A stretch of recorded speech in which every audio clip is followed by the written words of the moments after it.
Dari surat-surat ni, diketahui yang selama ni Jin ada hubungan rahsia dengan doktor tadi. Dan mereka pernah berjumpa beberapa kali semasa Dr. Wana Surya datang ke Kuala Lumpur sebelum ni. Polis mula mengesyaki yang pembunuhan ni bermotifkan cemburu dari pihak Kartigesu, memandangkan Kartigesu dan Jin telah merancang perkahwinan mereka. Hai, Assalamualaikum. It's me Syafinas and welcome back to Pukul 3 Pagi. Terima kasih sebab dah klik video ni. Hari ini kita akan korek kes pembunuhan yang pernah menggemparkan Malaysia pada tahun 1979, iaitu pembunuhan seorang ratu cantik Malaysia yang bernama Jean Pereira Sinapa. Jean ditemui tidak bernyawa di dalam kereta di tepi jalan raya dengan lebih daripada 10 kesan tikaman pada badan dia. Walaupun dah lebih 40 tahun berlalu, kes ni masih lagi kekal misteri dan dianggap sebagai cold case. Sebelum kita teruskan video ni, Nas nak ingatkan yang video ni bukan bertujuan untuk menyakiti atau mencela mana-mana pihak. Semua maklumat dalam video ni adalah kompilasi dari apa yang dah ada di internet. Let's jump into today's story.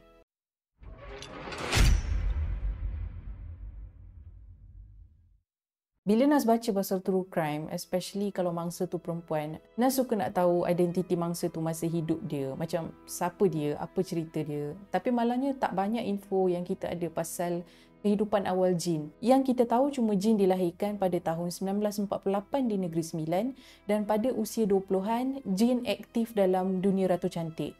Jean memenangi gelaran Ratu Cantik Negeri Sembilan, kemudian Ratu Cantik Selangor dan akhirnya Ratu Cantik Malaysia pada tahun 1971.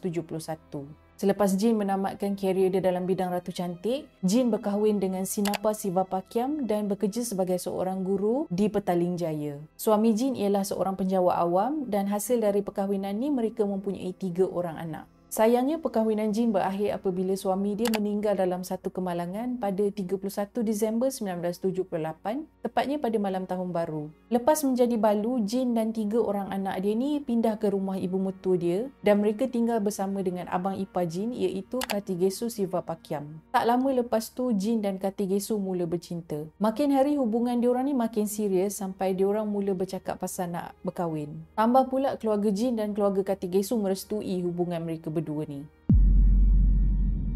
Pada malam 6 April 1979, Jean dan Kartigesu dalam perjalanan pulang ke rumah mereka di Klang dari satu majlis kerajaan di Kuala Lumpur. Masa dalam perjalanan ni, Kartigesu memberhentikan kereta di satu simpang berdekatan dengan lapangan terbang Subang sebab dia nak buang air kecil. Masa Kartigesu nak masuk balik kereta, ada sebuah kereta lain datang menghampiri kereta mereka dan turun 3 orang lelaki yang tak dikenali dari kereta tadi. 3 orang lelaki ni telah menyeret Kartigesu jauh dari kereta dia. Masa ni, Kartigesu nampak ada lelaki keempat yang masuk ke dalam kereta dia, di mana Jean masih ada lagi dekat dalam dan dia mendengar Jean menjerit berkali-kali memanggil nama Kartigesu. Tapi dia tak nampak apa yang lelaki keempat tadi tengah buat pada Jean. Kartigesu cuba melawan 3 orang lelaki yang seret dia tadi, tapi malangnya dia tak mampu nak buat apa-apa sebab mereka mengancam dia dengan senjata. Pada masa yang sama, 3 orang lelaki ni tadi mengugut Kartigesu yang kalau dia buat laporan polis, mereka akan membunuh anak-anak Jean dan ibu Kartigesu. Lepas tu, 3 orang ni tadi memukul Kartigesu, diorang belasah dia sampai gigi palsu yang dia pakai pun tercabut. Dan lepas tu Kartigesu jatuh pingsan. Tak lama lepas tu, 2 orang pekerja dari Subang Airport yang dalam perjalanan pulang menemui Kartigesu terbaring tak jauh dari kereta dan mereka juga ternampak seorang wanita yang berlumuran darah kat dalam kereta dan disebabkan ni mereka terus membuat laporan polis. Polis tiba di tempat kejadian pada jam 11.40 malam. Pada keesokan harinya, semasa berada di hospital, barulah Kartigesu mendapat berita yang Jean telah kehilangan nyawa dia dalam serangan yang berlaku malam tadi. Siasatan awal menunjukkan Jean telah ditikam berkali-kali dan tali keledar yang dipakai oleh Jean masih lagi terikat. Pelaku mencengkam rambut Jean dari bahagian belakang dan menikam Jean beberapa kali di bahagian leher, dada dan tangan. Keadaan dalam kereta tu sangat mengerikan. Darah Jean menyimbahi bahagian penumpang hadapan sampai ke lantai bahagian belakang. Malangnya, tak ada kesan cap jari yang dijumpai. Autopsi menunjukkan ada alkohol dalam darah Jean, tapi benda ni taklah menghairankan sebab malam tu pun diorang berdua ni baru balik dari majlis kerajaan kan. Kartigesu ditemui tak sedarkan diri tak jauh dari kereta. Pada malam tu, Kartigesu memakai seluar dan kasut yang berwarna putih. Dan detail ni akan jadi maklumat yang penting sepanjang kes ni. Ada beberapa kejanggalan dari keterangan awal Kartigesu. Tapi yang paling utama ialah tiada sebarang kesan kecederaan yang ditemui oleh doktor yang merawat Kartigesu. Kalau ikutkan cerita Kartigesu, dia telah dipukul sampai pingsan. Tapi badan dia tak ada sikit pun kesan cala atau lebam. Disebabkan ni, Kartigesu segera menjadi suspek utama. Polis meneruskan siasatan dan dalam usaha mereka nak cari bukti, mereka telah memeriksa rumah Kartigesu di mana Jin tinggal.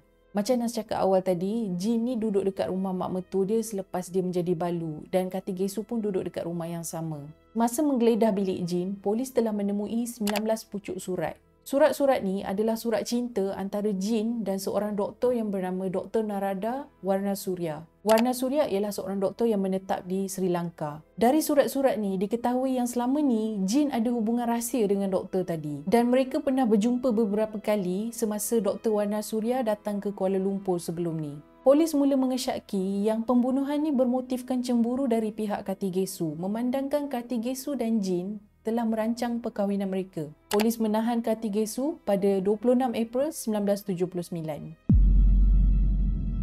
Perbicaraan kes pembunuhan Jin Sinapa bermula pada Mei 1980, iaitu setahun selepas kematian Jin. Pihak pendakwa mengemukakan beberapa teori semasa perbicaraan berdasarkan bukti-bukti yang ada. Teori pertama ialah Kartigesu ialah satu-satunya individu yang bertanggungjawab atas kematian Jin. Dan cerita kononnya mereka telah diserang oleh 4 individu yang tak dikenali pada malam tu adalah rekaan semata-mata. Pihak pendakwa menemui bukti yang Jin pernah berjumpa dengan Dr. Warnasurya di hotel sebelum ni. Jadi pihak pendakwa cakap, bila Kartigesu dapat tahu pasal hubungan antara Jin dengan doktor ni, dia jadi marah dan rasa dia telah dikhianati oleh Jin. Dan sebab inilah dia telah merancang untuk menghapuskan Jin. Bukti seterusnya yang digunakan oleh pihak pendakwa ialah keterangan beberapa saksi yang telah melihat Kartigesu terbaring pada malam kejadian. Setiap saksi yang bagi keterangan ni nampak Kartigesu pada malam tu terbaring dalam posisi yang berbeza-beza. Maksud kat sini, contohlah saksi A nampak Kartigesu terbaring mengiring sebelah kiri. Saksi B pula nampak Kartigesu terbaring meniarap. Jadi, berdasarkan bukti ni, pendakwa berteori yang Kartigesu tak pingsan pun sebenarnya malam tu. Lepas dia bunuh Jin, dia pergi kat tasik yang ada dekat tepi jalan tu untuk bersihkan kesan darah dari badan dia dan pakaian dia. Lepas tu dia balik semula ke kereta dia dan tiap-tiap kali ada kereta lalu, dia akan baring buat-buat pingsan. Sebab itulah posisi dia setiap kali tu berbeza-beza. Teori ni dikukuhkan lagi dengan alasan masa pihak penyiasat bawa anjing penghidu ke lokasi kejadian, anjing tu menghidu kesan bau Kartigesu dari tepi jalan sampailah ke sebuah tasik yang berada tak jauh dari lokasi kejadian tu. Maknanya, pada malam tu, Kartigesu bukan saja tak terbaring pingsan kat setempat tu, tapi dia berada dalam keadaan sedar dan dia bergerak berlega-lega dekat kawasan tu. Tapi bagi Nas, teori ni a bit far-fetched lah sebab bukan senang nak cuci kesan darah dari tangan dan pakaian guna air tasik semata-mata. Lagipun tak ada mention kat mana-mana masa malam Kartigesu ditemui tu, dia ditemui dalam keadaan basah kuyup. In fact, macam Nas cakap tadi, kasut dan seluar yang dipakai oleh Kartigesu pada malam tu masih putih bersih. Tapi at the same time, pelaku ni menikam Jin dari belakang seat dia tau. Boleh jadi sebab ni juga kenapa baju dia tak ada kesan darah. Bukti seterusnya yang digunakan oleh pihak pendakwa ialah keterangan doktor psikiatri yang merawat Kartigesu. Doktor ni cakap yang Kartigesu tak menunjukkan sebarang emosi setiap kali dia bercakap tentang pembunuhan Jin. Sedangkan Jin tu ialah orang yang dia sayang, orang yang bakal jadi isteri dia. Bila Kartigesu dengar berita tentang kematian Jin, jangankan sedih, dia macam tak terkejut pun dengar berita tu. Doktor yang sama ni juga bagi tahu yang cerita dari Kartigesu ni selalu berubah-ubah. Kartigesu bagi tahu dekat wartawan yang dia dipukul di bahagian belakang kepala masa dia tengah-tengah buang air. Lepas tu dia pingsan. Lepas tu dia cerita kat seorang nurse ni pula, dia kata dia kena pukul sebelum dia sempat nak buang air. Lepas tu cerita dia dekat doktor psikiatri ni lain pula. Kartigesu cakap dia berhentikan kereta sebab dia nak buang air, tapi belum sempat dia masuk balik kereta, 4 orang lelaki datang serang dia dan lepas tu dia pingsan dan dia tak ingat apa-apa. Ni versi yang Nas ceritakan awal tadi. Apa-apa pun, semua versi cerita dia ni melibatkan dia buang air. Tapi, tak ada sebarang kesan urin dari sesiapa pun ditemui dekat lokasi kejadian. There was no urine found anywhere. In fact, bukan saja tak ada kesan urin. Seluar yang Kartigesu pakai malam tu langsung tak ada kesan kotor yang menunjukkan dia telah diseret dan dia dipukul. Kalau orang kena pukul, kena belasah ni, selain lebam-lebam dekat badan, baju dia pun mesti ada kesan juga kan, sikit sebanyak. Tapi tak, pakaian dia bersih je. Teori ketiga ialah Kartigesu mempunyai motif keuangan untuk menghapuskan jin. Selepas suami jin meninggal dunia dalam kemalangan jalan raya, jin telah menerima wang pampasan insurans. Macam yang kita tahu, amount duit insurans ni selalunya banyak. Selain daripada tu, jin juga memiliki 2 buah rumah dan beberapa set barang kemas yang berharga. Jadi, mungkin bila Kartigesu ni dah bencikan jin bila dia dapat tahu yang jin ada kekasih lain, dia nak balas dendam bukan saja dengan ambil nyawa jin, tapi juga dengan ambil harta benda dia. Macam yang kita tahu, Kartigesu ialah pakcik kandung pada anak-anak jin. Kalau anak-anak jin jadi yatim piatu, Kartigesu lah yang akan jadi penjaga pada anak-anak jin. Dan sekaligus dia akan dapat akses pada harta yang ditinggalkan oleh jin. Di sebelah Kartigesu pula, peguam dia menentang sebab tak ada satu pun bukti kukuh yang dikemukakan oleh pihak pendakwa. Semuanya teori semata-mata. Kes ni tak ada saksi dan senjata yang digunakan pun tak dijumpai. Peguam Kartigesu menyangkal motif cemburu tu. Dia tak tahu langsung tentang hubungan jin dengan Dr. Warna Surya sebelum surat-surat tu ditemui oleh pihak polis. Jadi, kalau dia tak tahu, macam mana dia nak cemburu? Kartigesu juga bagi tahu kat mahkamah yang dari awal penyiasatan lagi, semua pihak tak habis-habis nak tekan naratif yang kononnya jin ni seorang perempuan yang ada banyak boyfriend, seorang yang tak boleh setia. Cuma sebab dia ni seorang bekas ratu cantik. Sedangkan jin ni ialah seorang isteri, ibu dan cikgu yang baik. Kartigesu bagi tahu dekat mahkamah juga yang dia telah dilayan dengan teruk oleh pihak polis sebab dia orang nak paksa dia mengaku benda yang tak betul. Bukti yang paling penting dari pihak pembela ialah keadaan pakaian Kartigesu semasa dia ditemui dan juga jumlah masa yang dia ada untuk lakukan pembunuhan tu. Again, kita akan cakap pasal keadaan pakaian dan kasut Kartigesu yang dalam keadaan bersih ni.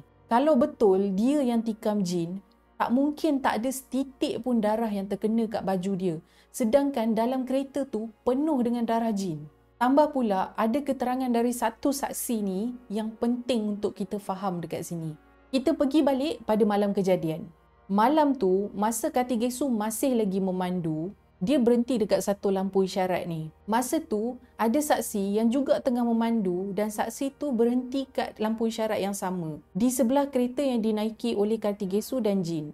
Disebabkan kebetulan saksi tu kenal dengan jin, bila dia nampak jin dekat kereta sebelah, dia pun melambaikan tangan dia kat jin. Saksi tu cakap dia ingat lagi masa tu pukul 11.10 malam. Lepas tu, pada jam 11.40 malam, jin telah ditemui dalam keadaan tak bernyawa oleh pihak polis. Jadi kat sini, impossible untuk Kartigesu tikam jin berkali-kali, make sure nyawa dia dah melayang, lepas tu pergi pula dekat tasik untuk cuci darah dari tangan dan pakaian dia sampai bersih, sampai dekat celah-celah kuku dia pun tak ada kesan darah, sembunyi senjata pembunuhan sampaikan anjing penghidu pun tak jumpa senjata tu, dan dia buat semua ni dalam tempoh kurang daripada 30 minit dalam keadaan gelap gelita. Memang tak cukup masa untuk dia buat semua tu. Peguam Kartigesu berusaha sedaya upaya untuk membela dia. Tapi di hujung perbicaraan muncul 2 saksi dari sebelah pendakwa, iaitu Abang Jin, iaitu Brian Pereira, dan seorang wartawan yang bernama Bandulanda Jayatilaka. Brian bagi tahu dekat mahkamah yang Kartigesu sebenarnya dah lama tahu pasal hubungan antara jin dengan Dr. Warna Surya. Sebab Kartigesu sendiri pernah tunjuk dekat Brian surat cinta antara jin dengan Dr. Warna Surya tu pada Disember 1978, iaitu 4 bulan sebelum kematian jin. Jayatilaka pula ialah seorang wartawan yang berada di rumah jin pada hari pengebumian dia. Jayatilaka bagi tahu dekat mahkamah yang dia terdengar masa hari pengebumian, Kartigesu pernah menjerit, dia tak layak hidup. Perempuan tu tak layak hidup. Keterangan Jayatilaka ni lah yang menjadi penentuan nasib Kartigesu lepas ni. Hasil dari perbicaraan yang berlangsung selama 38 hari, akhirnya pada 1 Ogos 1980, mahkamah memutuskan yang Kartigesu bersalah atas kesalahan membunuh Jin Pereira dan Kartigesu menerima hukuman gantung. Tapi masa Kartigesu dalam tempoh menunggu hukuman gantung dia, Jayatilaka menarik balik keterangan dia. Jayatilaka mengaku yang dia berbohong di mahkamah sebelum ni. Statement yang dia cakap sebelum ni iaitu dia dengar Kartigesu jerit cakap Jin tak layak hidup adalah satu pembohongan. Disebabkan pengakuan Jayatilaka yang baru ni, mahkamah memansuhkan hukuman mati ke atas Kartigesu dan Kartigesu dibebaskan selepas dia berada di dalam penjara selama 2 tahun. Jayatilaka pula dihukum penjara selama 10 tahun atas kesalahan membuat sumpah bohong di mahkamah. Tetapi selepas 2 tahun berada di penjara, Jayatilaka meninggal dunia. Pembunuhan Jean Pereira masih tak ada jawapan sampai hari ini dan mungkin kita tak akan tahu pun. Teknologi forensik zaman tu tak secanggih macam zaman sekarang. Kalau kes yang sama berlaku pada hari ini, kes ni mungkin kejap je dah selesai. Bukti-bukti yang dikumpul pada masa tu, kalau masih survive sampai ke hari ni pun kemungkinan dah terlalu rosak untuk dikaji balik. Apa korang fikir pasal kes ni? Tulis dekat bawah. Terima kasih sebab dah menonton sampai setakat ni. Kalau korang suka dengan video ni, jangan lupa klik like dan share video ni ke social media yang lain. I will see you in my next video. Bye.